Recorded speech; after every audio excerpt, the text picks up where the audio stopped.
Leadership of Christian Association of Nigeria meets President Tinubu.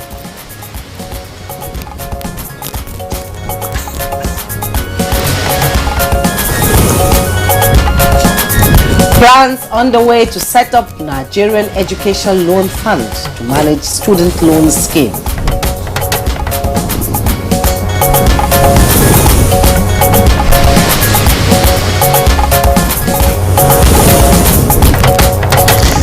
And AFCON 2023, Nigeria narrowly defeats Guinea-Bissau in third match by 1-0.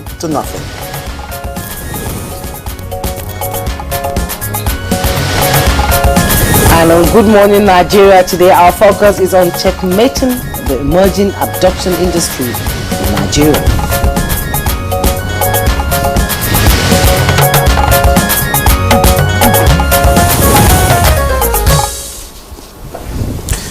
So before 2002, kidnapping was not really a major issue in Nigeria until some ransom was paid to kidnappers to free some oil workers in Nigeria's Niger Delta.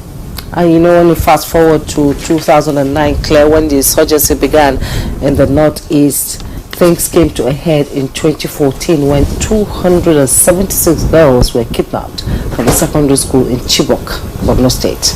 Indeed, things went out of hand since then, and of course have not been the same for Nigeria.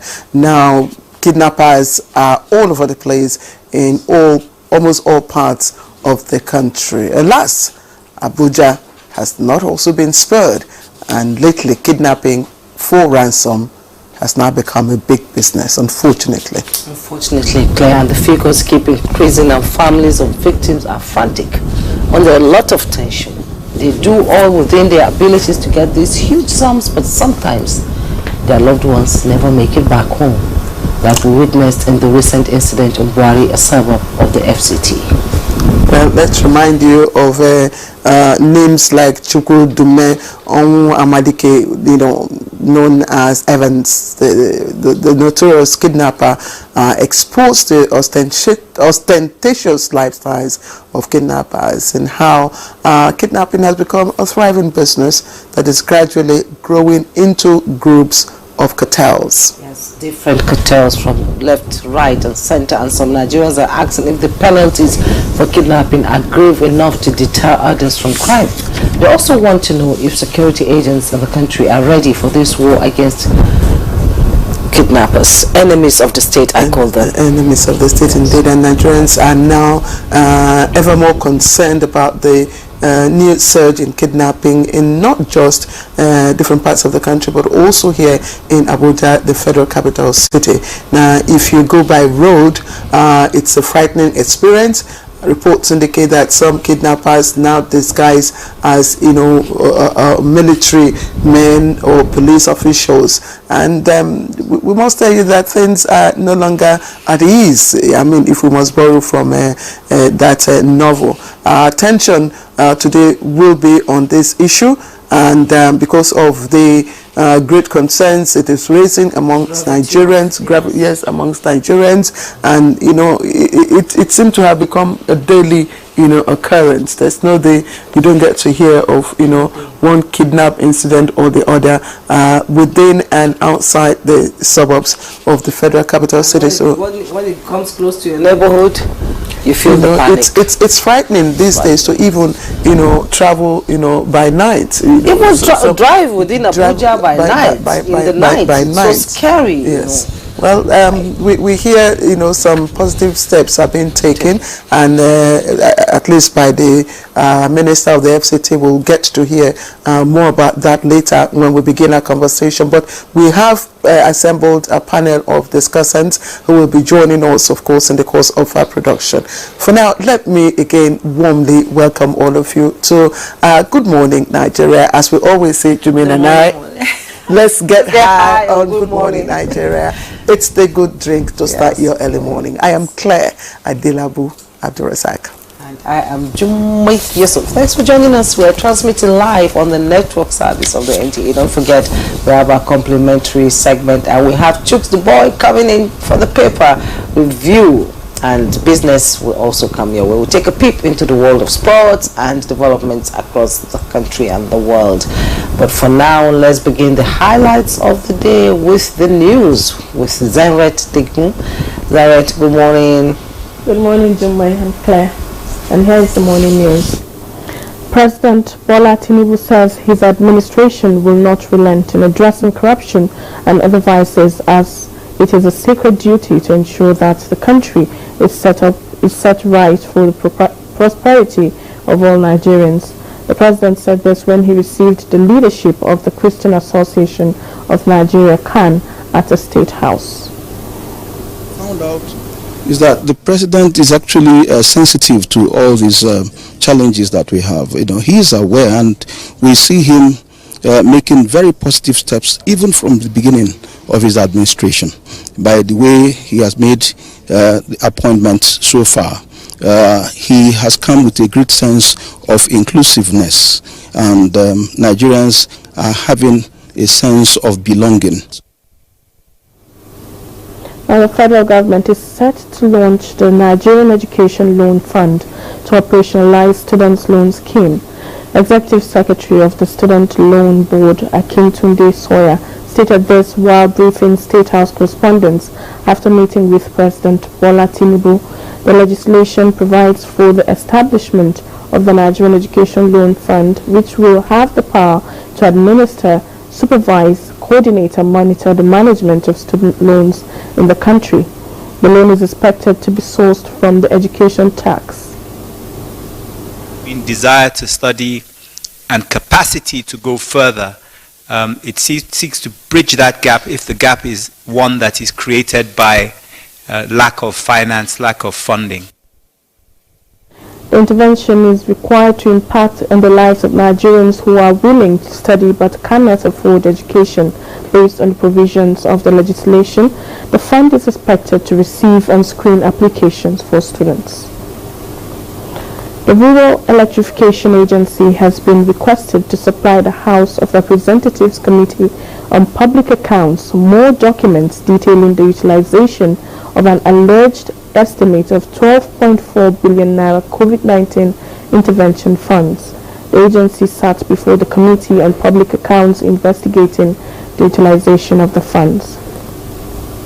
To do at least 205 to 10 kilowatt systems for primary healthcare centers nationwide. We also ensured that this had a very good spread to the extent that we had at least one primary healthcare center powered in every single senatorial district in Nigeria. The Federal High Court has restrained Governor Siminalayi Fubara from interfering with the operations of the Rivers State House of Assembly and its finances.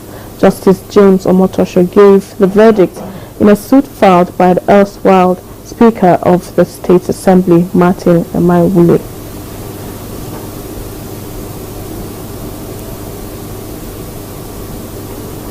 And that's it on the morning news. Jummai and Claire will be back with the rest of the program after this break.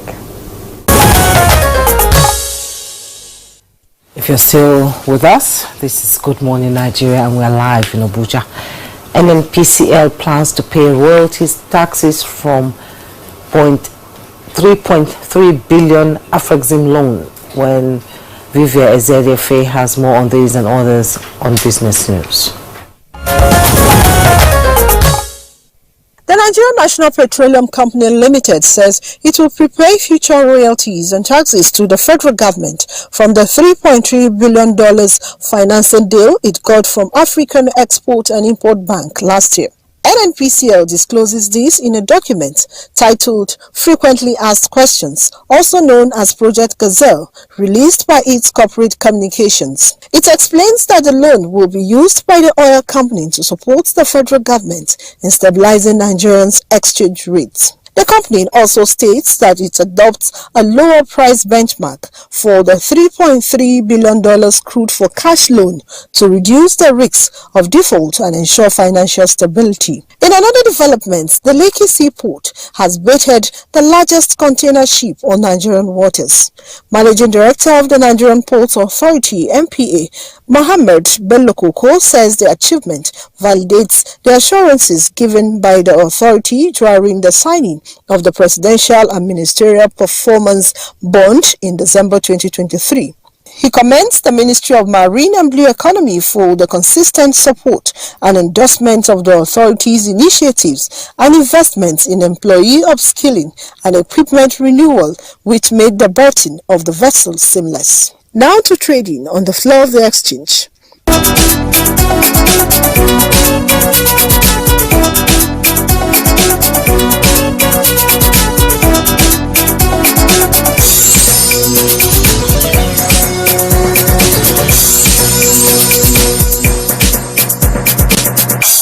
With business, Vivian Zadifi. Right, you're watching Good Morning Nigeria, and time for newspaper review, and that's coming up next.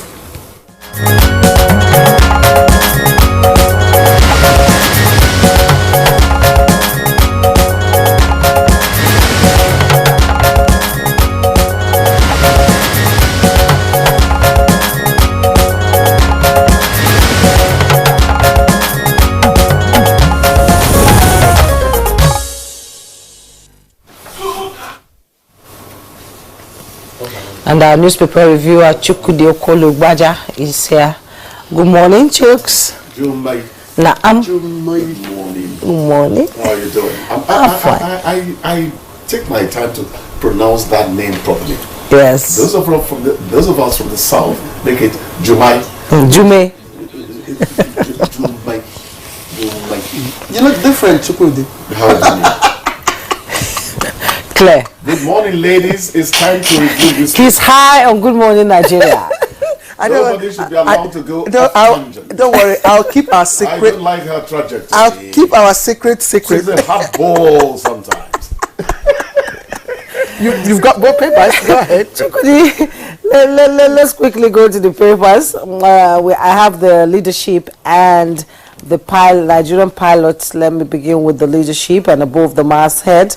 Court declares Fubara's 800 billion 2024 budget illegal. Find details on page 7. 3,478 repentant terrorists reintegrated in 7 years. This is coming from the Chief of Defense Staff. You find details on page 7. Below the masthead, Dangote still Africa's richest man as Forbes unveils 2024 list.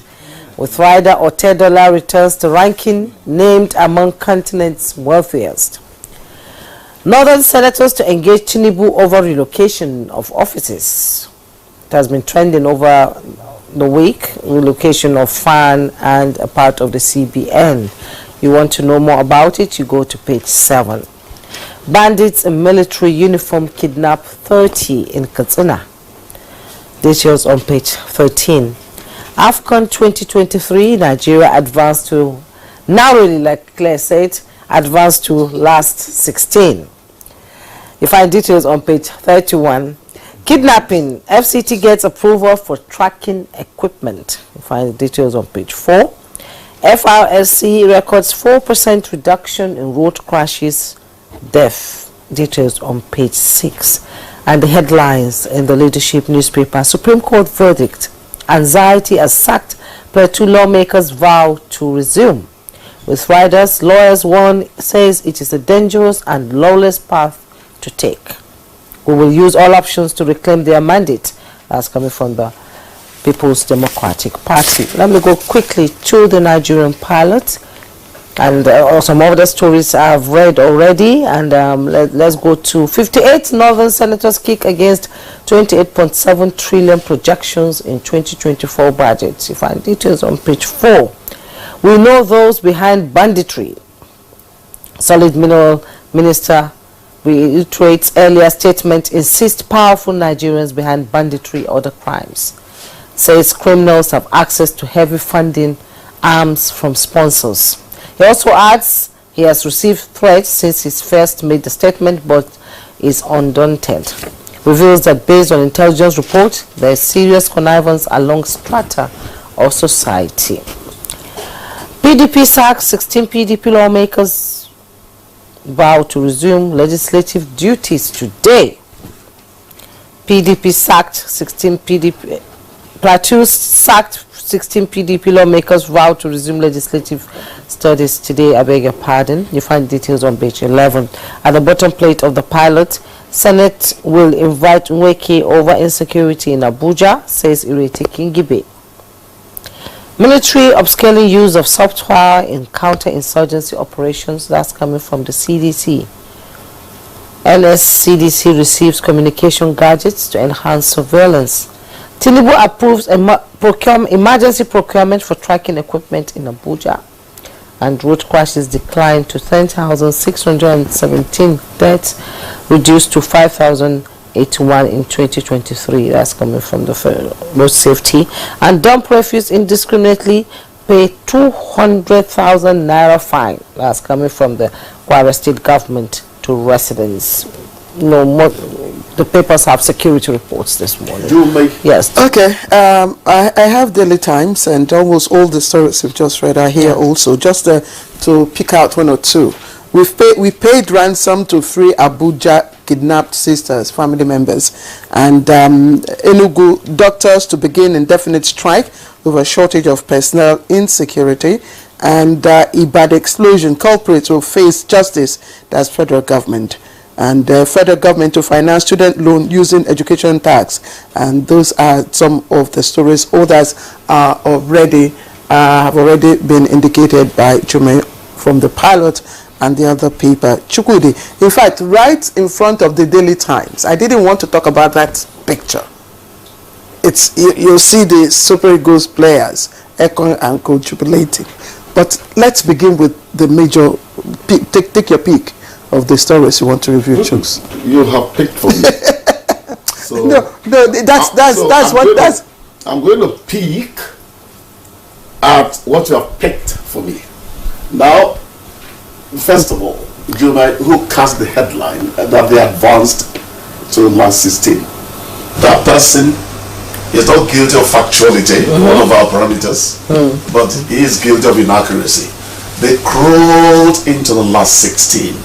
The choice of word matters. Honestly, that's what I said. I said it was a creepy one goal. Yes, a very creepy one goal. Narrowly. The Nigerian Super Eagles are living dangerously.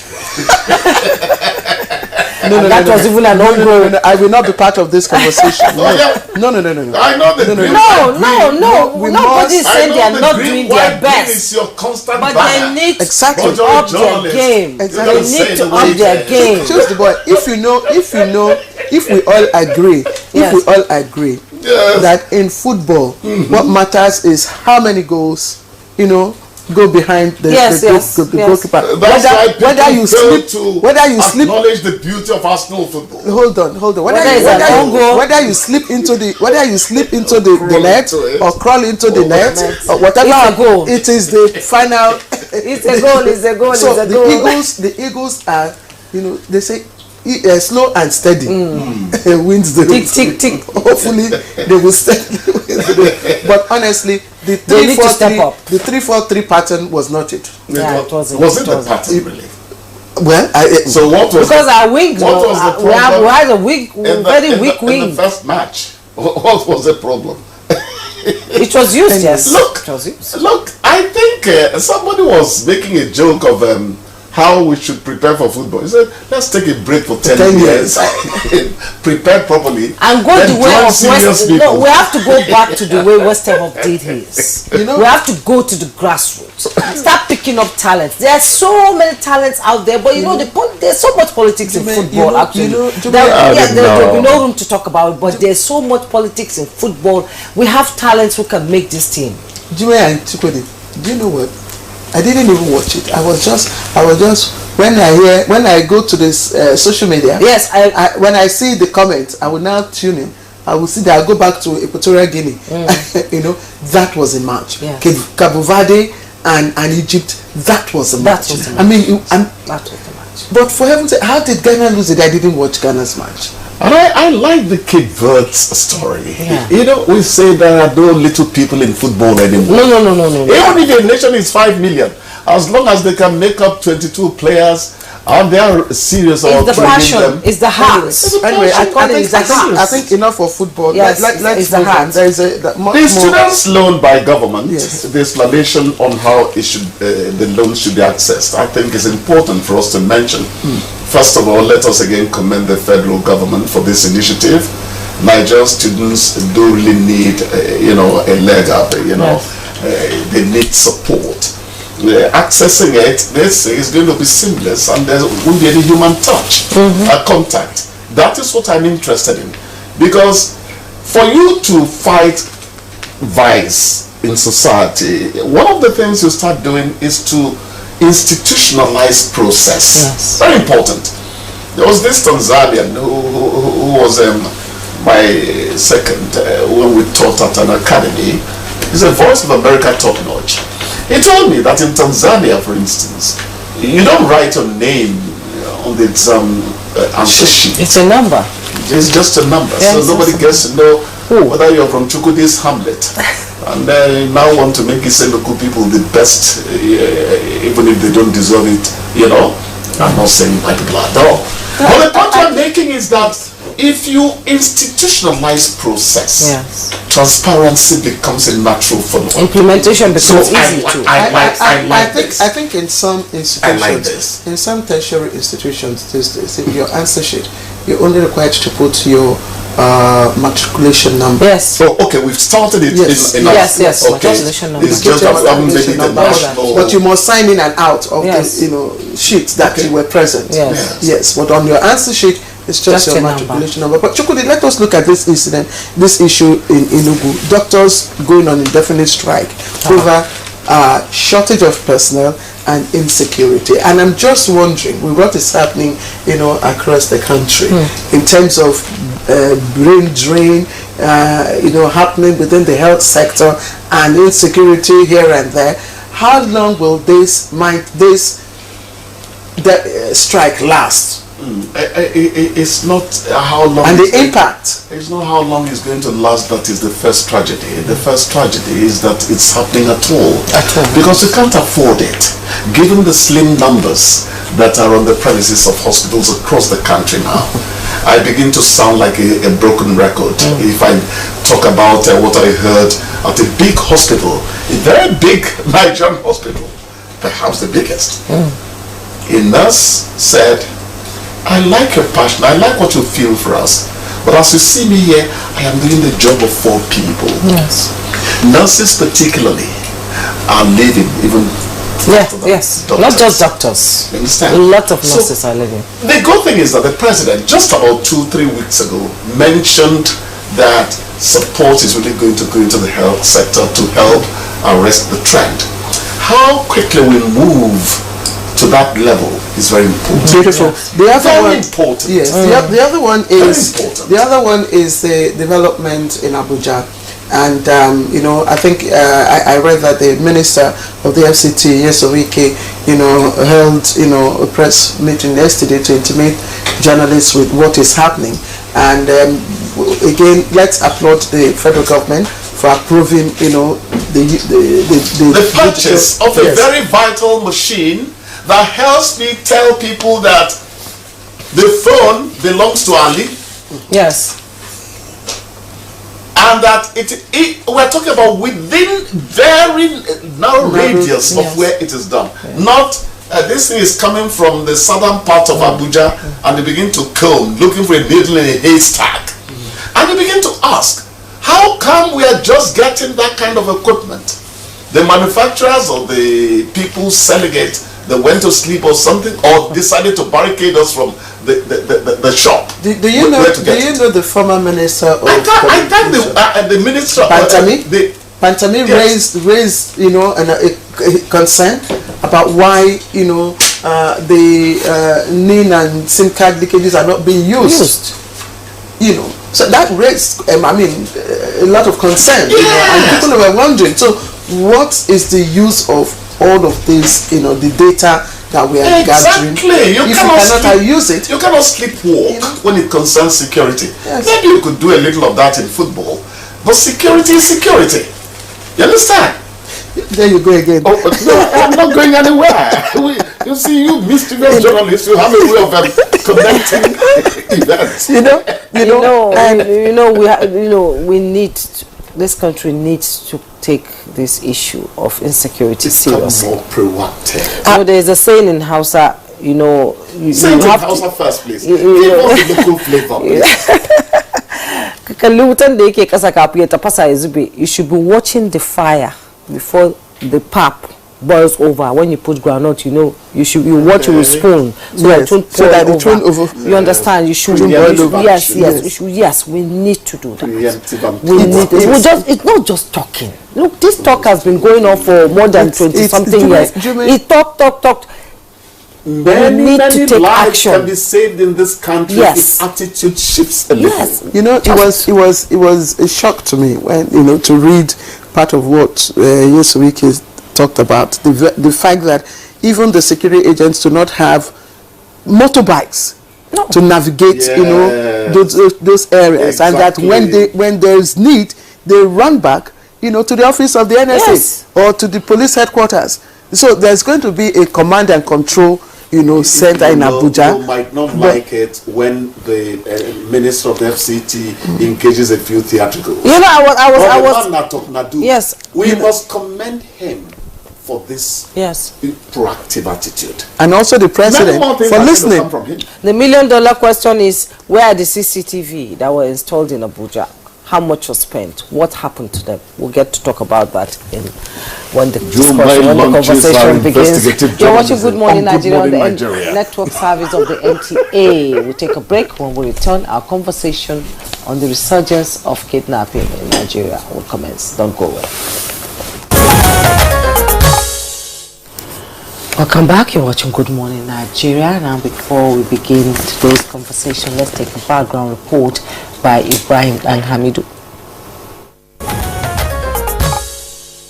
For 2 decades now, kidnapping has been a long-standing issue in Nigeria with various motivations ranging from financial gain to subject the victims to some form of involuntary servitude, as well as expose Nigerians to criminal acts against them so they will live in fear of terror.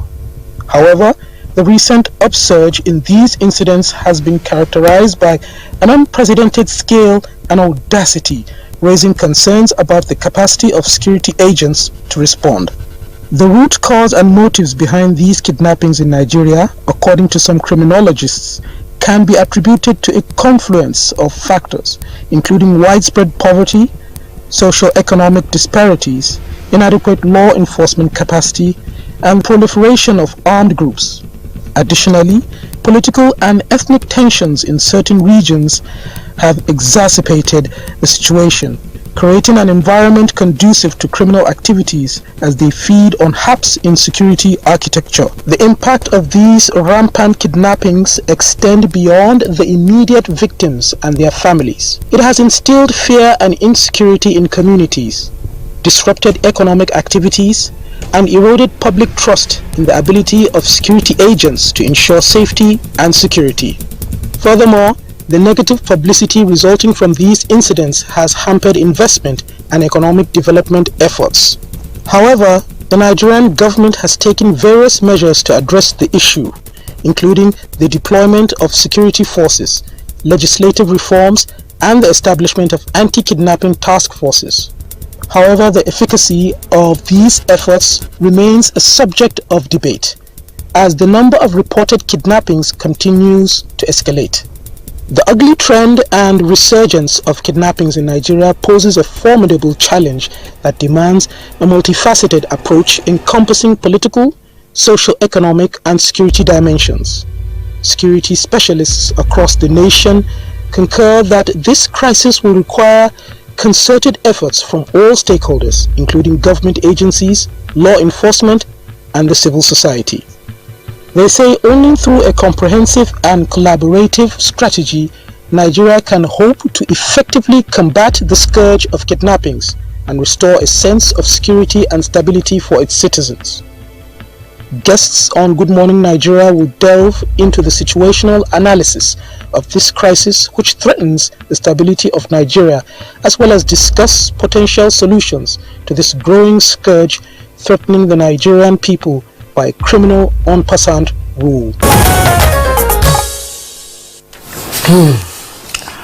Ibrahim Dan Amido, thank you. Thank you for reliving those very, I don't know, yes, very, very sorrowful details. Thank you for the pictures. Thank you for the good narration.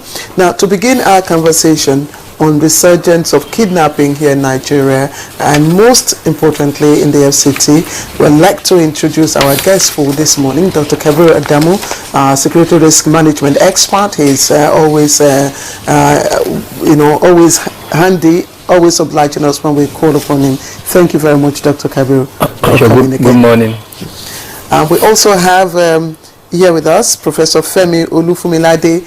Professor Olufumilade is a political scientist, is pioneer director, Brotei Center for Contemporary Security Affairs, and HOD International Relations and Strategic Studies. We are very glad to have you with us this morning, Prof. Good morning. Thanks for having me. And we also have joining us via Zoom someone who has gone through what we just imagined.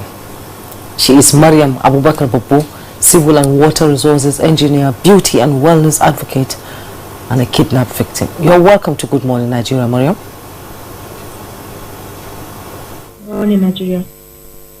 And also joining us via Zoom from Freetown, Sierra Leone is Wilson Inalegu, retired AIG. Thanks so much for joining us. It's a pleasure for me to be with you. Zoom.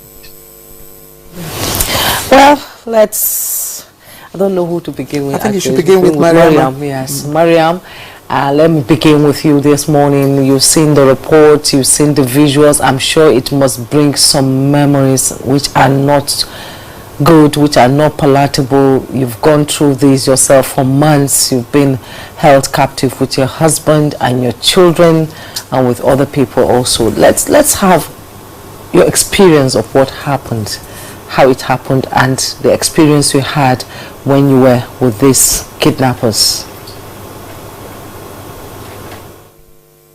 Everybody knows the date was 28 March, and we were just going for a short visit to Kaduna to see my ailing father-in-law at that time, and because I didn't have any assistant at home, and normally I would not leave the kids with assistants. I had a sister that was staying with me, but she had to travel to Maiduguri at that time. I had to pick the kids with me to travel, so we boarded we actually paid for the 2:30 p.m. train, but because of the movement, the activities we had to do, pick the kids from school that day, and I had to pack their bags for their books. They were doing a revision week so that they study during that period. Monday was exam, and we missed that train, so we booked the 6 p.m. train to go, and we arrived at the train station. Everything looked good. I think it was an external thing since we were almost closing up. Even my son had to ask me that time, Mommy, we didn't say our 6 p.m. prayers. And I said, we're almost getting home. Maybe we just pray since it's Kasarus, we're shortening our prayers. The toilets are really not very good, and there were so much activities on the train that day. Let's just see it, we will soon be home. So it was around a few minutes to 8 p.m. and there was just after a while that we spoke, there was a huge bomb. We heard a loud bang, and then the train started swapping left, right, and the rest, and it was pulling. So we all started praying. I had 2 of my kids on my side of the train, and my husband had the remaining 2 on their own side. So there was an exchange with I think the officers on board the train, I believe, but at some point it quietened. We didn't know what was going on. we were asked to sit, to lie down under the seats in the train. We did that for a while. The bullets, then after a while, the bullets started coming in from the other side of the train, and that was at some point they were able to advance, and that was how they took siege of the train. And from coach to coach, they were asking us to get off the train. We had to move. I think it was a gully. The train was in the form of a gully. From my experience, we had to climb up the hill, up from the train track, and they asked us to run deep into the bush. We were running. I had kids, so I was a little bit slow. They were flogging. At some point, we had to sit down, and they tied up some of the men with their hands at the back. Then after a while, we kept moving into the forest. At some point, they used improvised bikes to move us further into the forest, and that was where we spent the first night. And so subsequently, for about 3 days, we were moving on foot, on bikes, till we got to the point where they kept us for the most of the stay there. And so it's terrifying. We don't know what was going on. We actually was thinking it's the usual bandits thing and the rest. We tried to tell them to negotiate with our families quickly. We had children with us. We had sick people with us. A few of us had sustained bullet wounds at that point. We needed care and the rest. They had somebody who was coming to check the wounds for those victims and the rest. There was no food, so it was just, I think that first night in the morning, my kids, the little baby was trying to fed and start crying, and somebody gave us some of the meat pie they took from the train that night, and at least that was what we were able to eat in the morning. I shared with the women because we were seated in separate areas, but that's how it been the movement. The food wasn't palatable, just maybe once in a day that was feeding, and wherever you drop, you lie down, sleep in the dark, in the bush. You don't even see where you're going, but you're asked to move. You step. Some of us had leg injury because we had to fall inside the forest, inside holes, but we were asked to pick up because if you slow down, you get flogged. And all that experience, it wasn't an easy one, even having with children. My little girl was still on diaper, so she had to be potty trained by force in the forest. We had to manage ourselves. There was no place to sleep. We were sleeping in the ground in the open. It wasn't such a great experience. Same with people. The children, I don't think they were even had time to even see guns, unlike the way they were seeing people pointing guns at them. The sound and the rest, and all those harsh words that were being thrown our way, and all that. So it isn't an experience to revisit at all. That was it until the point where we're hopeful. We kept the faith, we kept the hope, because at that point there was nothing else one can do but just to keep praying that one day, I told people there were just 2 options. We either leave this place or we'll die here. That might be our destiny. But that was it.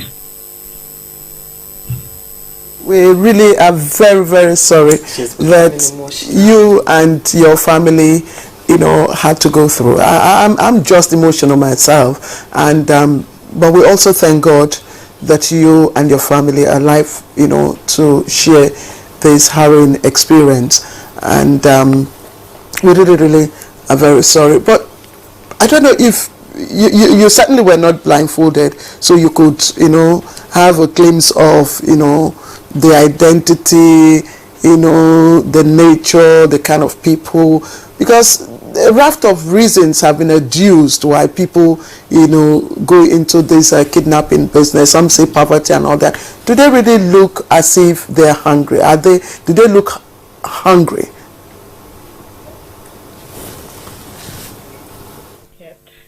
Obviously, staying in the bush, some of them had their faces covered, but the bulk of them didn't have. Their faces were opened. Some relaxed at some point to open their faces. So, but yes, they definitely don't look like as healthy as normal people. Some were okay, because I think some of them were coming from, they were actually not, I think they were a mixture. Even if they were a mixture, I'm not so sure. Maybe the military will have that intel, but it was later on they told us they are not the normal bandits. They are Boko Haram, and they have a deal with the government. So some of them really looked a bit okay, but some of them really actually, because I think the feeding there for the 4.5 months I was there, it was just the normal food we eat that the ones that were staying with us eat. So it wasn't palatable, and that's why how everybody was eating, including them. So they don't really look well kept, not all of them. Well, I have to ask this question here because I must say Dr. Kabir would like to know if you and your family received some form of psychological support, post abduction. We had my aunt, my maternal aunt arranged just a brief, we had just a 1 week, not even 1 week, a 3-day psychological evaluation for the kids. So it was a personal arrangement. My husband and I never got to the point of going for any psychological evaluation. We just maintained our prayer and our faith in God that it has passed, and we're getting through the process. I need to stay with you for a bit. I'm sure this is something that, at times keeps you up at night. I followed your write-ups on Facebook, on social media, narrating your experience with children. How were the children treated by these kidnappers? At least the children, they had the same faith with me. They stayed with me and the location, sleeping on the ground. On the first day, I think one of the victims had thrown his babariga, so they picked that up because it was white, and obviously maybe they didn't want it to be detected, maybe visually from an aerial vision. So they brought the babariga and gave me to cover the kids. So I had that for a while, so we started using it as our sanitary pad at some point. So we started cutting it. So to put it lightly, at least the kids had a mild reception from them. They tried to play with them. They tried to ask me to give them the kids, to keep them in a better environment with better food and better sleeping environment, but I had declined. I chose to keep the kids with me throughout the stay, but they could bring biscuits, drinks, milkshakes, and give the kids to take. About your rescue.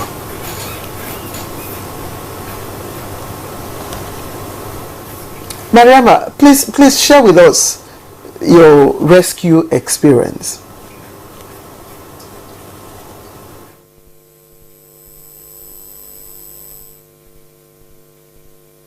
Okay, I didn't get the question. Please share with us how you were rescued.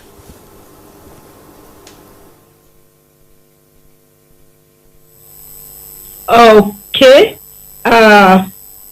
we were asked to in their camp. They had different roles for their different people they are working with.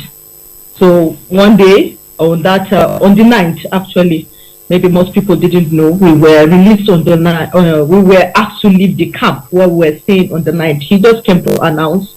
At that point, the families had started paying ransom by themselves. So he came to announce that my family, my husband, should get up with me and my children and Hajia Aisha. That they would try to get us out, but they were not sure because at that time there were aerial bombardment in the forest. So even in the camp where we were staying, you could feel the bombs dropping around that place. So they said they were only going to try to get us out because they are not sure if the clearance was okay on the road way. So we had to trek. One of my daughters was very sick, the older one. Fatima. She was 8 then. She was 7 then. She was very sick. So my husband had to carry her. The little other two, I was packing the youngest one. We had to walk for like 3 hours in the bushes, and then we were picked with bikes and transported to the pickup point. But because the bike I had embarked on was faulty, we had a delay. They didn't move with as much speed. So it was through the forest. There was no road network. By the time we got close to the point, they said there was a curfew, and we couldn't be picked up. So we had to be taken to a nearby, should be a Ruga. I didn't see anybody, but we could hear the women and children. I think they had to wake them up to get food prepared, because we left the camp in the morning around, not morning, they came around 1:30, because we said our prayers before leaving, the afternoon prayers before leaving the place. So we had to spend the night out in the open again, and thankfully there was no rain that day. I stayed through the night praying that rain will not fall on us. And the next morning we were picked up, brought back to that same point. We waited for a few hours before we were asked to come to the the road, and we were picked up by a vehicle and brought us to the Desert Herald office, where our families were waiting to pick us up. Any money paid, ransom paid for your family, and how many of you were released? Because while you were held there, we saw so many videos of these kidnappers, whipping, beating, and saying if the money is not paid, some people will be killed. Did anybody die out of you that were kidnapped on that train that day? Did anybody die, or was anybody killed by these kidnappers? All 64 of us came out of that incident alive. It's just of recent we lost one of us, but at home. But we are all alive and well. Just before we allow you to take a breather, Mariama, again, thank you for agreeing to come share this experience with us. But a lot of people, keep accusing our security architecture. Sometimes we hear people have been rescued, and the concerned Nigerian race is, were they actually rescued, or did the families of the victims pay ransom? What can you tell us? How can you evaluate while they're there? You said you heard bombings and shootings and all that. How can you evaluate, or what can you tell us about the efforts of the security operatives in securing kidnapped victims?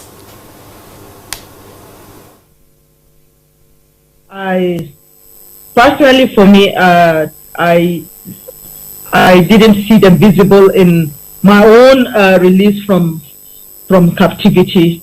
But the last batch that came out, the last 27, I believe the military were the ones that rescued them. So maybe they might have more to say about it. I've heard a lot of the bombings, yes, so they might have been doing something. And I don't know, maybe they were incapacitated, because to the best of our own knowledge, the guards told us that, I don't know, maybe just to scare us, because at some point within the camp we were allowed to roam through a perimeter with little supervision, more especially us, the women, to go and maybe bathe in the river with little supervision. But maybe because of the scare, so we were told that the order given to the guards that were keeping us was to first of all eliminate us if there is any approach of any of the military forces coming to the camp. So I don't know, maybe that was what kept them at bay. And I think the first set of people that were released, I think there was an exchange with the military. So I think they had put in their own effort. I don't know how far they've gone through. We've not seen anybody outside after our release, so I really don't know what activities they were doing on their own side.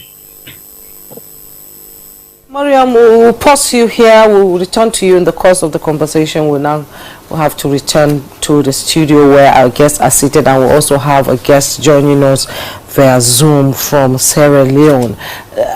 Claire, do we go to the Zoom first before we return to the...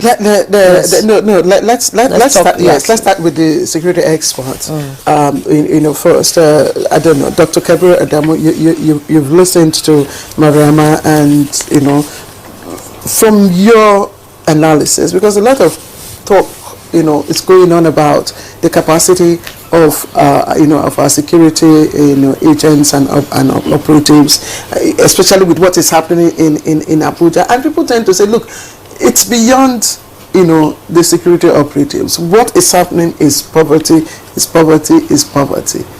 Is there a sense? I don't get it.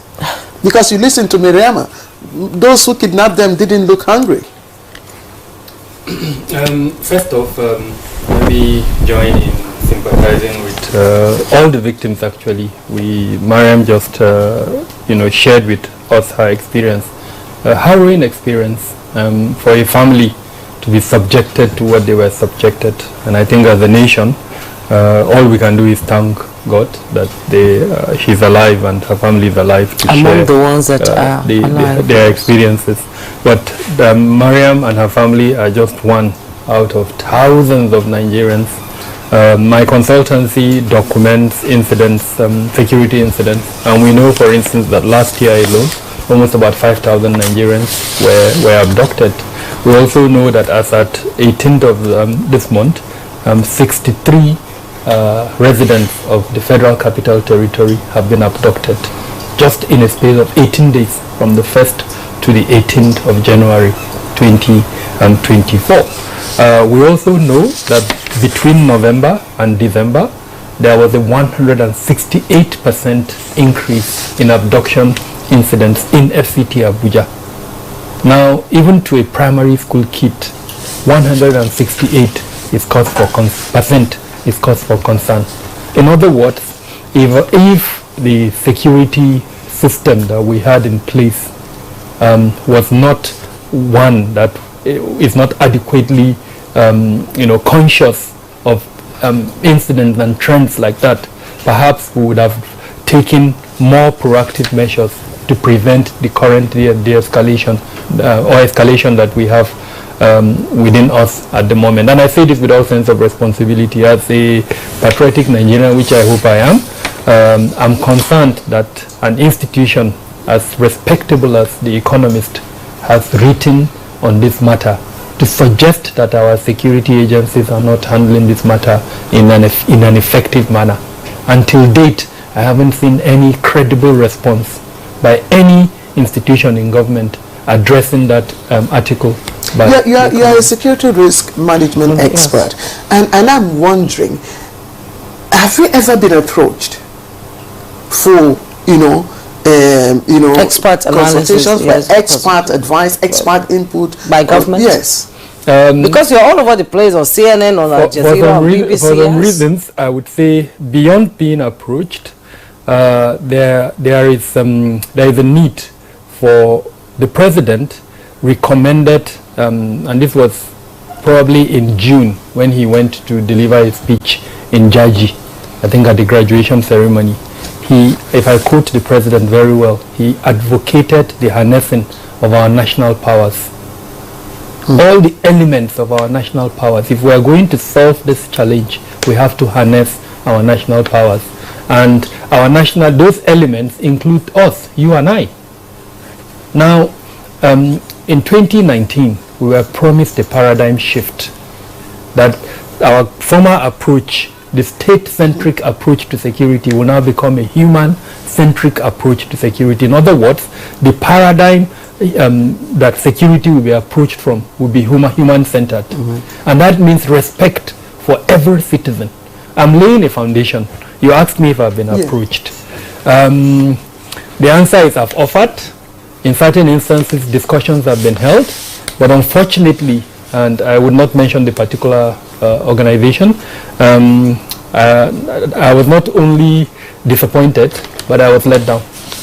And it's concerning in the sense that if the president has issued that directive and one of his aides who has been appointed doesn't seem to appreciate what that president, what the presidential directive is saying. And this does not apply to me personally. That's why I laid that foundation. The elements of our national powers need to be harnessed. If we are going to harness that element, then we need to win the hearts and minds of the people.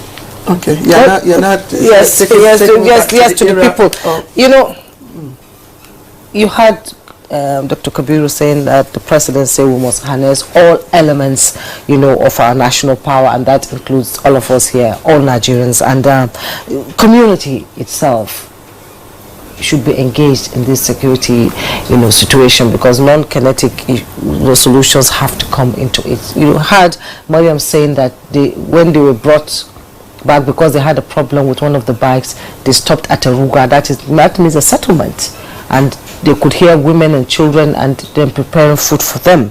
The community itself can be very useful in intelligence gathering. But are the communities also afraid? Are they more afraid of the kidnappers? Because so many kidnappings are there. Some have gone under the radar of the media. We don't even hear about it. We don't know about it. And we've heard from reports, people who came out of mass graves in these bushes where they kill victims and they bury them there. What is the role of the community as a political scientist in helping with this security situation in this country? Okay. It's a multi-pronged approach. Like he said, that all the elements of our national power must be deployed to combat insecurity in all its ramifications. Now, talking about community involvement, you are talking of vulnerable communities. Yes. Communities that are within the precinct of where victims are kept.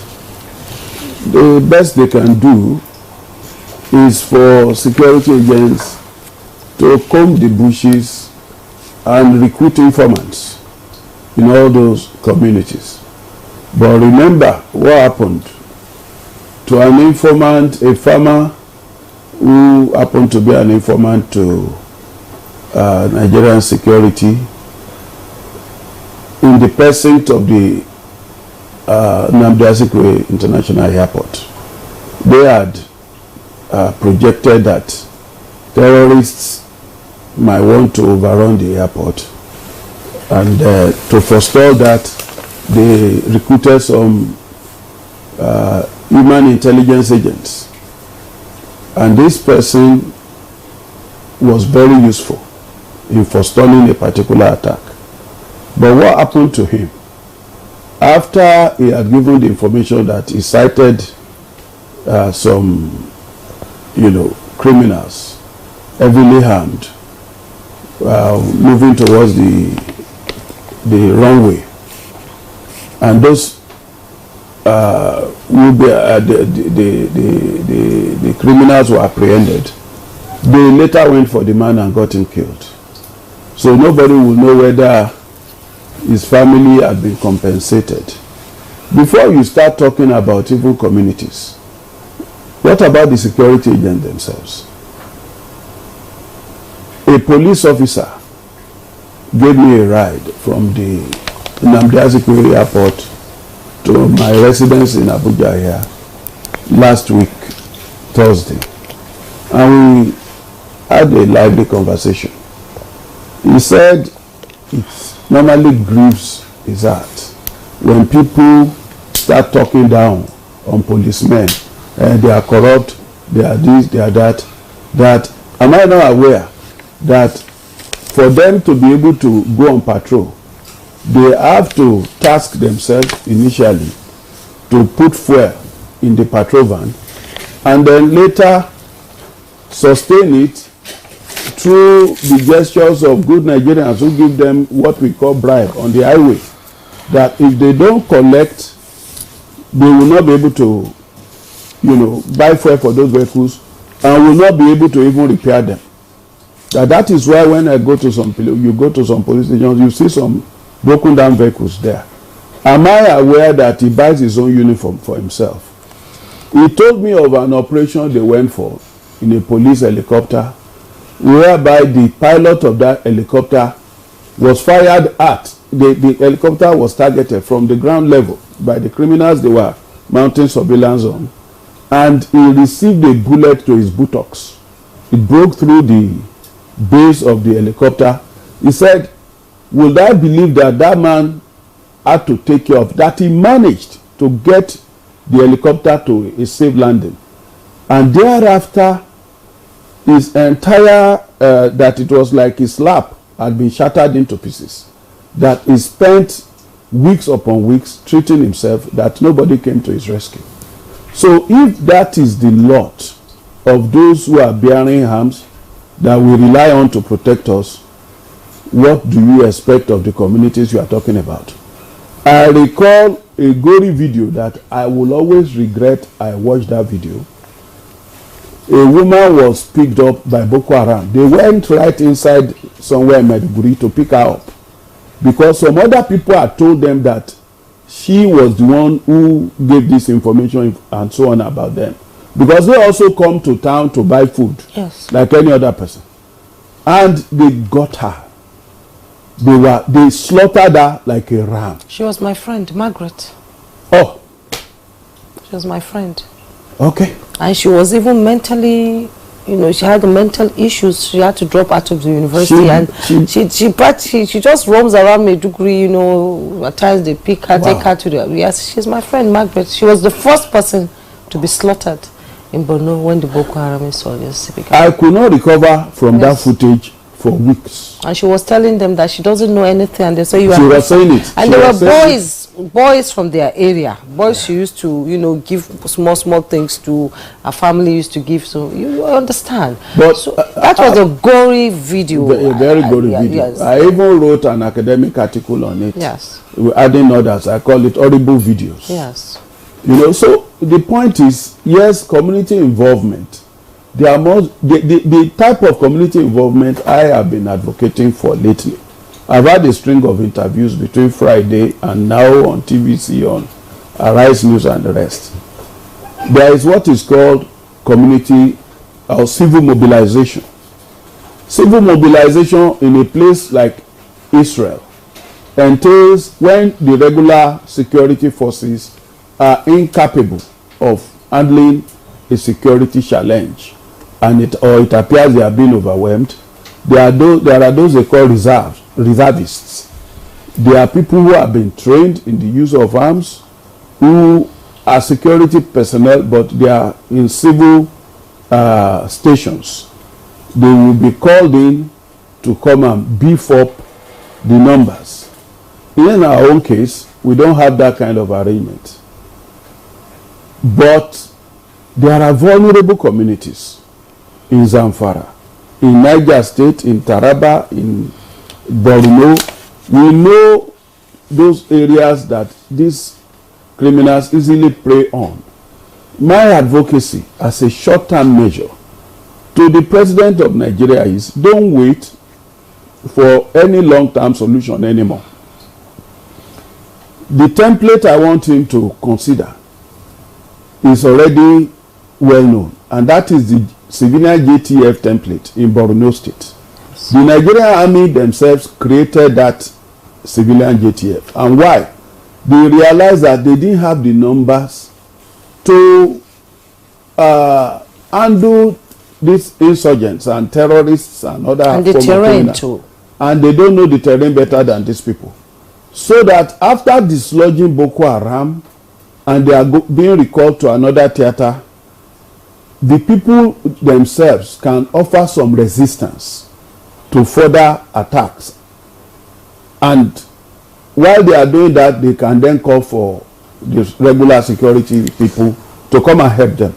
So I want that replicated in all these vulnerable communities. Get the traditional council to bring volunteers to the nearest military formation to be trained and armed to protect those communities. I think that's the kind of community involvement we critically need at this stage, because we are in a situation where we are all vulnerable. At any time, they can come for anybody. Professor Olufumilade, thank you. We will keep you on hold and discuss further on this. I don't know if you also, if you are advocating vigilante in the likes of the Amotekun that we have, in the southwest. But we'll come back to you. Yes, we'll come back to you to explain, yes, the scope and context of this. AIG Wilson Inalego is joining us via Zoom all the way from Freetown in Sierra Leone, and he's been quite patient. AIG, good to see you. Compliment of the season to you. Again, Professor Femi and Dr. Kabiru have raised the issue of trust deficit, between the people and, of course, security architecture in Nigeria, and the impact of that on community policing and all that. So my question is community policing really, feasible, within this, within this, context where you have, trust deficit going on? The people do not trust, the security, agents. They do not trust that if information is passed, they do not trust their lives, and they do not even trust, what will happen to them thereafter. So is community policing, which, a lot of people have been canvassing, is it really feasible? Is it really doable? Community policing is doable, is practicable. And I say that for a number of reasons. What is the number of the police compared to the population? Definitely, the police cannot cover every inch of our territory. Therefore, there must be partnership and collaboration with the community. And that is not to say we don't have trust deficit. No, nobody is saying that. But I think this is what the security agencies are doing in particular on a daily basis, trying to reassure. But some of their fears are understandable. And that will take you to accountability. I know if I testify against a bandit or a kidnapper, and the case is not properly investigated, and the kidnapper gets to court and is set free by the judge. So, and I think that is why most of the agencies, especially the police, institute the internal disciplinary control to ensure that personnel who go out of line are brought to book.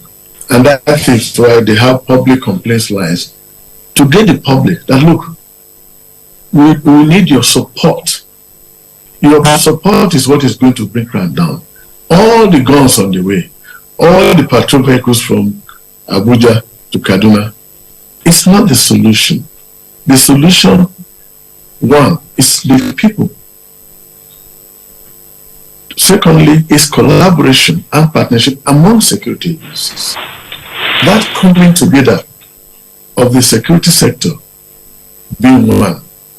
And then using instruments of national power, because there is a lot.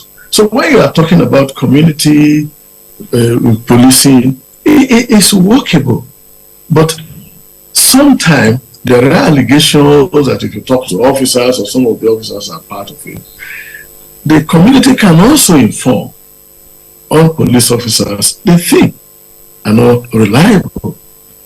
And so you have the DPO, the Commissioner of Police, and other officers there who will deal with it. But if we begin to say, look, we don't want community policing, of course, everything you do, there is harm. Even driving from your studio to your house, you don't know what will happen. And you wouldn't say because there are risks involved, you won't go to work. So when you give volunteer information to security forces, there may be, there could be in terms of handling, in terms of accountability by the officers, but I think the senior officers, the officers in the top echelon, have a responsibility to deal with that, because civilian JTF, fine. But I think the Police Act has a solution to civilian JTF. And that is why I think in April 2020, the former President Muhammad Buhari, I think approved about 30.something billion for a revival of community policing, having special constabulary. And so when you have in a community, for example, and you give some names to your governor or to the minister or to your representative and say, look, we want these people to be part of the special constabulary. And they are deployed within the communities. But the governors may not be comfortable with that because it still goes under control, because that means if you deploy constabulary within a police jurisdiction, that police jurisdiction will have the responsibility for ensuring their good conduct and performance. And some people are not comfortable with such, but I am surprised. But I think when you talk of kidnapping, the way to go is intelligence. It happened in Colombia. More than 80% of the success recorded in Colombia is through intelligence. And what did they do? They brought the intelligence and security services together and formed a kind of joint task force. And they depend on that. So it is when you have actionable intelligence, you deploy them. We can end kidnap if we use instruments of national power that I think Kabiru referred to. You bring governance and law enforcement together. That, because let me give you an example. Have we interrogated the way ransoms are paid and collected? Don't you think we should have a retreat? How is it possible that they collect ransom? What do they do with the ransom? I think it is not out of place to have a national retreat. To have a national retreat and talk about how is ransom collected. They move you, bring it to Kwali, you get to Kwali, they say no, move to Gwagwalada. Have we been able to interrogate it? I think this is something that can help in making this in the board. And that is why you have the CBN as a strong instrument of national power. What policy can we adopt in managing cash? How is it possible? And the same style in the last 10 years of collecting ransom. I think it's another discussion I think we need to talk about. Now, the police and other security agencies mostly are under-resourced. I'm happy they talked about welfare and logistics. Abuja is the capital city. I want you to send your crew to police stations and investigate and find out what is the establishment, what is the strength, and then go to the outlying divisions of Abuja, Abaji, Kwali, Kuje, Buhari. Do they have the human resource strength to be able to deal with crimes, violent crimes in those AIG Enalego, if I can pause you there so that I can ask you this question. You know, security experts have called for the repositioning of the police force itself so that they can be able to take care of Nigerians the way they should and perform their duties better with more equipment, better equipment and motivation, because the policeman is the closest person to the community. Let's have your take on that. I think the issue of motivation is very critical.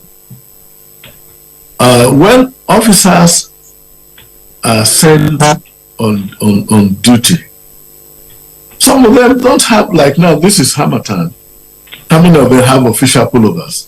I can tell you, if at all, very negligible, unless you purchase yourself. And when they go to perform their duty, they are bitten by mosquitoes, they fall ill. What medical facilities are available? In Abuja, they have one in area 1. How many people can you cater for? grossly under-resourced. Now, even these officers, when they are killed in the line of duty, how are their bodies conveyed to their families? Most of the time, the local commander, the DPO, has to look for money. If the local government can help him, he is fine. Otherwise, you look for a pickup and just keep the body. The bodies are transported without respect. Even when they retire, what is their pension like? A commissioner of police pension is not more than 82,000 a month. And so what do you expect? So even in the course of service, the salary is abysmal. There are no vehicles for him even to walk. Ordinarily, the police ordinarily should have at least about, in a division where you have 200 personnel. AIG Nadego, thank you very much. I think we're all agreed that the police force certainly needs, repositioning. Indeed, everyone keeps talking about it, and I'm sure the government knows that it is high time that the police force. Currently there's screening for recruitment. Yes, into the police force. So that's one step. But I will come back. He raised an issue about what the kidnappers do with the money, with the ransom money, and that there's need to interrogate the value chain. Where do they certainly do not keep the money in the bushes, so they must take the money to the bank. So when we come back, we'll just take a short break. When we come back, Dr. Kabiru and Prof, we just interrogate this value chain since AIG just mentioned it. You're watching Good Morning Nigeria. Please don't go away. We'll be right back.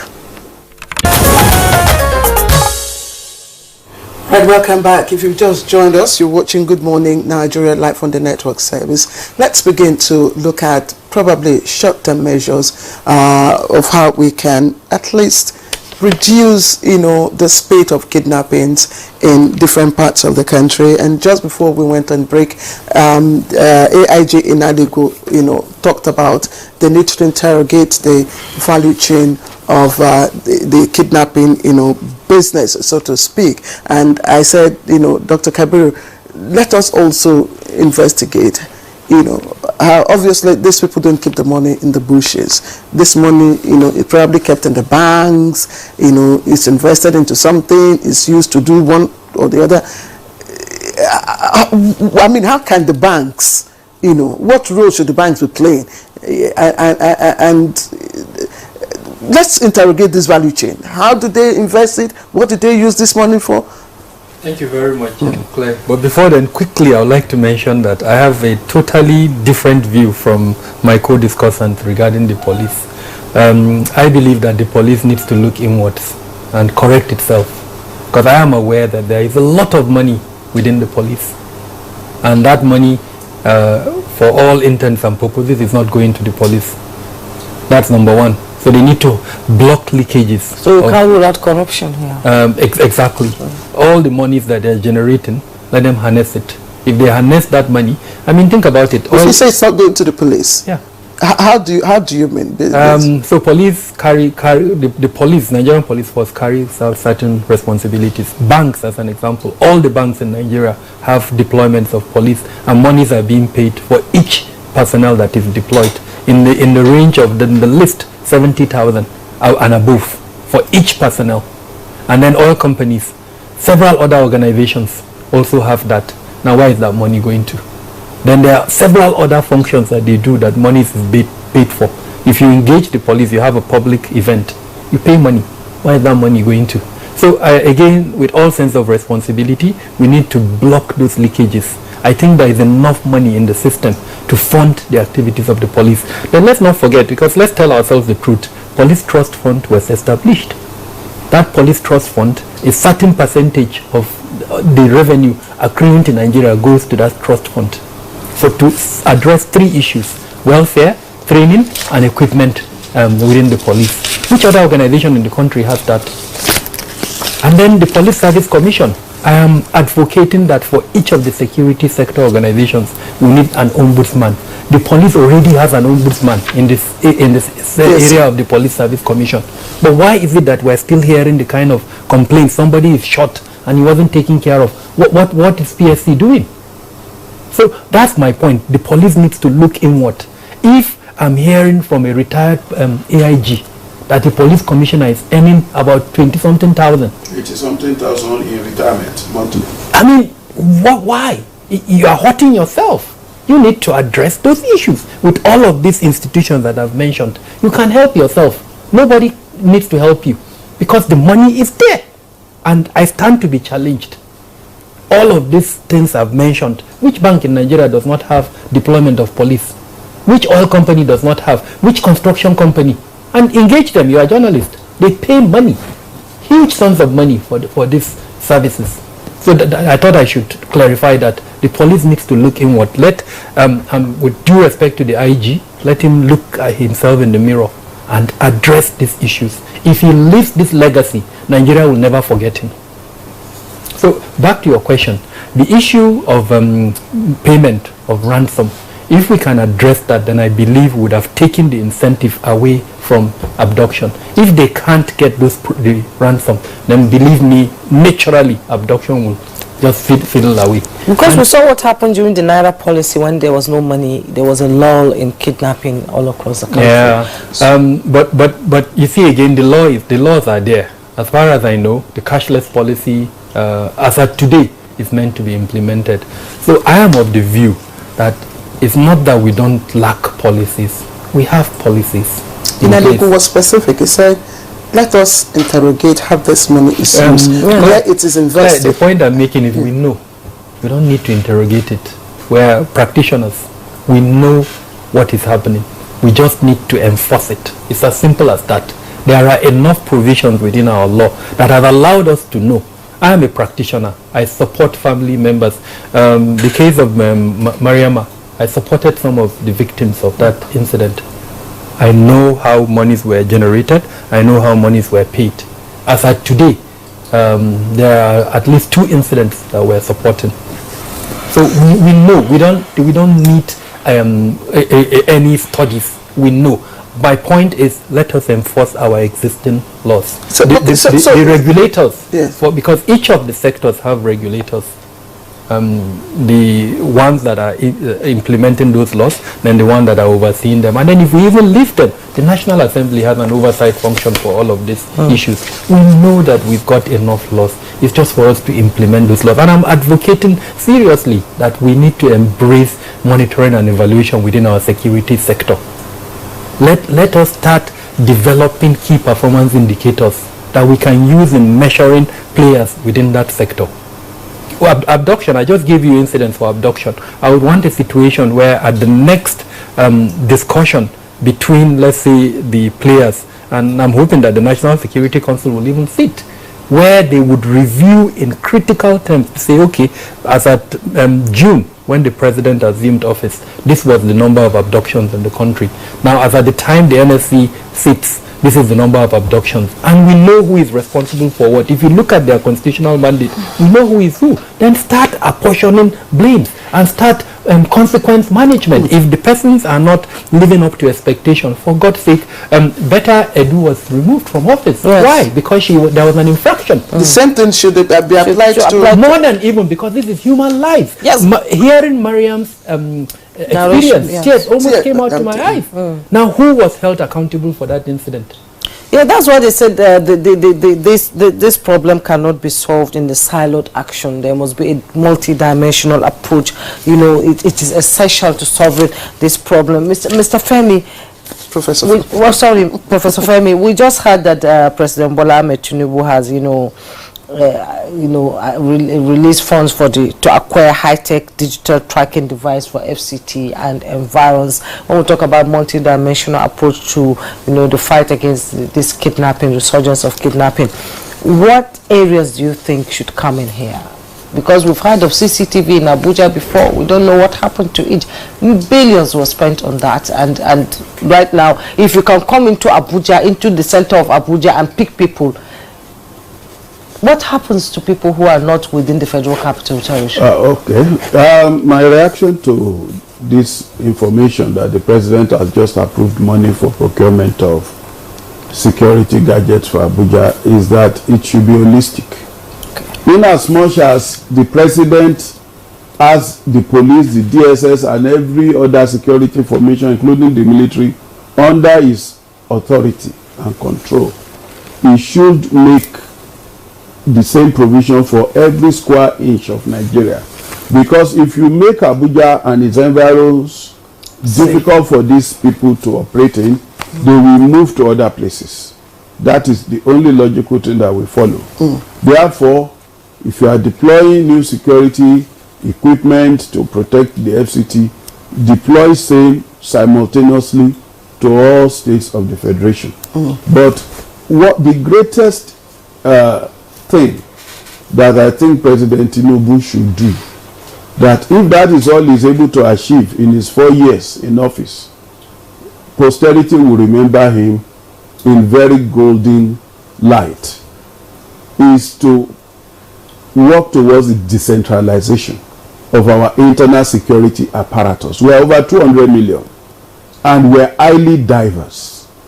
I listened to the AIG talk about the community policing. The community policing is still under the Inspector General of Police. We had operated decentralized policing system before the military struck in 15th January, and then we descended into a civil war. It was during the civil war, when they needed more boots on the ground, that the military authorities then ramped up all available personnel across the country that could handle arms, and their first targets were the regional police and the local police formations. They were given crash training, and then that was how Nigerian military that was less than 50,000 then rose overnight to over 200,000. And after the civil war, the command structure of the military had been replicated into internal security, such that we now had an Inspector General of Police that was in charge of policing for the entire federation. And that is why the state governors have been helpless. They call them chief security of the officer of their state. A former governor of Zamfara, when he was there, said everybody should take note that he was dropping that title, chief security officer of state, because it's just on paper, that he had no control. He had to be coming to Abuja to beg Inspector General of Police, go and lobby chief of army staff, I need more boots on the ground in my state, and all that. He was frustrated, and that is the experience of every other state governor. Regarding the fear that state police will be abused, I think that's the greatest criticism against that idea, is because people have forgotten that it is not altogether novel. That is where we were coming from when we were practicing through federalism. I have made advocacies over and over on TV, on radio. I've even published research work on this. If you want to embark on a regime of state policing, there will be safeguards. The current Police Service Commission can be renamed to National Police Service Commission, which will set out guidelines. It's not every state of the federation that must have a state police. If you are able to meet the guidelines in terms of funding, the funding of your police will be a first line charge. It's not something that you now arm people and then they are hungry and they now become criminals. No. The number of police that you can recruit will also be your carrying capacity, just the way National Universities Commission does with universities. You can't just run any program anyhow. There are laid down guidelines and conditions to be met. If you abuse, for instance, there could be a provision that if a state governor is notorious for abusing the state police, there could be a suspension of his authority, and the Inspector General of Police of the Federation will take charge at that period. Professor Femi, we are almost running out of time, but quickly, in just 60 seconds before we bring in AIG and Mariama,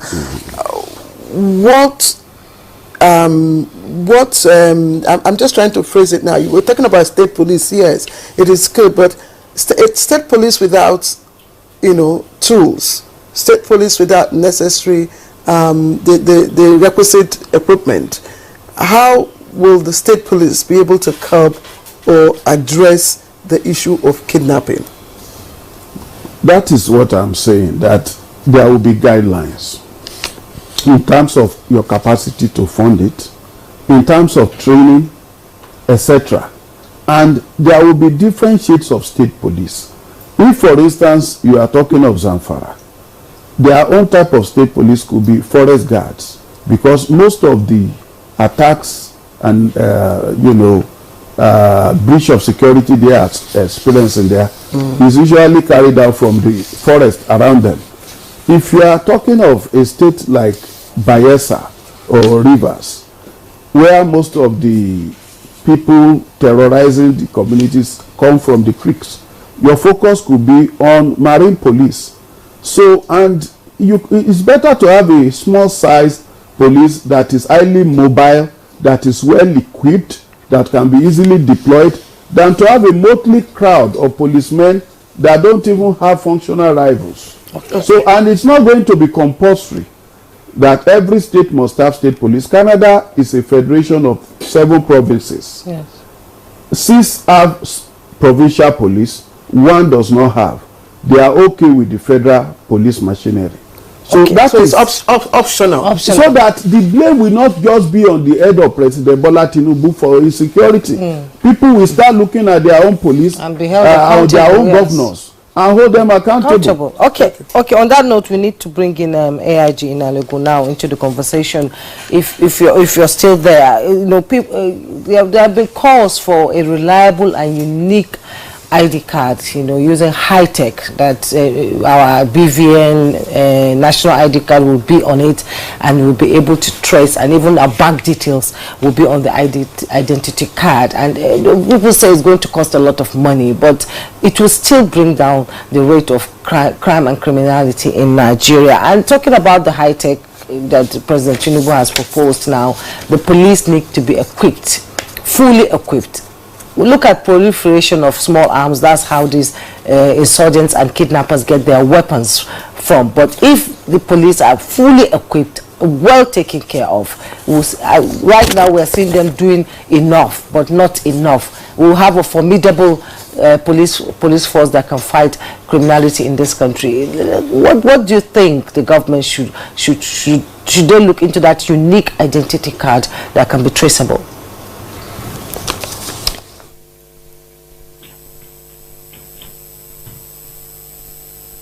Mic is off.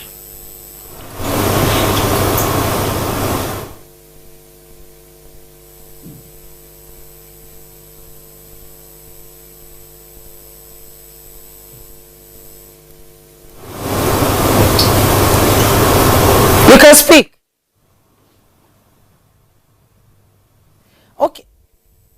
Mariam, into this conversation if you're still there. Mariam, you've listened to all our guests talk about the need to empower the police and our telecommunication network in this country. I would like you to tell us, was there a form of communication? Were they using their phones while you were there with them, communicating with people outside the forest where you were? And how was the communication like? For the phones, where we are, I want to believe there was no network, but they had other places where they had network, so they kind of moved to those places to do their communications. They had handsets with them, and they could transfer. Yes, so those ones who they need to talk, they go to other places. But I also noticed they communicate via, I think, what do you call it, talkie? I don't know whether that's what they call the devices. So they had this mobile devices that they do communicate with, the radio gadgets they do communicate with. That one I saw when we were going out, because they could communicate between them when they were moving us out of the forest. So that's, as for communication, that's the way they used to communicate. And then even in the bush, their radios were on. So some of the times where there were news being passed, if they felt we need to hear the information, they could put the radios on loud enough for us to hear. But sometimes the radios are quite low, only they could listen to what it is they were that was being discussed on air. That's use of radio. All right, Miriam Abba, I don't know, just briefly in 60 seconds, what advice can you give those wishing to travel either by road, by train, or in Abuja, in different parts of the country at the moment? To travel? We're muted. What safety advice can you give those, who may wish to go travel by road or even by train? I believe maybe more of the surveillance on the road. I know we're still growing up. I think I was in secondary school where those toll gates were pushed down, and I think those were not just for getting money and the rest. Those are security apparatus as well. I've also traveled out of the country, and I've seen how people man those those toll gates. They come with various roles. So I want to believe if we had those at some point, it would have reduced some of the issues we're having on the road, because then there would be at reasonable distances. There are people that would respond quickly to the situations. I really don't know what happened on the train. I knew there were security personnel, but at some point they were not away. And I think what was discussed here was one of the things that could help. If they are proper equipped, if they are proper motivated, they would have stood their ground and not allowed to approach the train, because they were firing from a very far distance, and it was when the firing stopped that they approached the train without any resistance. So I want to believe on the parts of our people. I'm from Borno State, so I've heard, I've not been in Borno all this time. These insurgencies have been happening, but we've seen videos of our personnel running away because of being against people that are working with tools and maybe mercilessly could deal with them, and then they have to run away.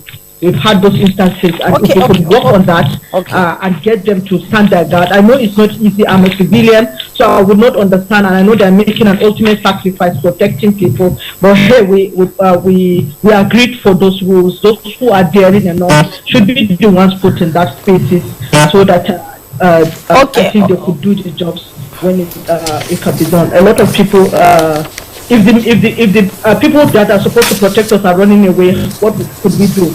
If we knew they were running away. Okay, Mariam, we've run out of time, and as always, it is always when the conversation is getting more interesting that the time tells us that it's over. Thank you so much, Mariam Bobo, Civil and Water Resources Engineer, Beauty and Wellness Advocate, and a kidnapped victim. Thank you so much for sharing your experience with us. We know the trauma you went through, and we appreciate you.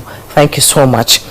We also had political scientist and pioneer director, Burate Center for Contemporary Security Affairs, HOD International Relations and Strategic Studies, Professor Femi Olufimilade.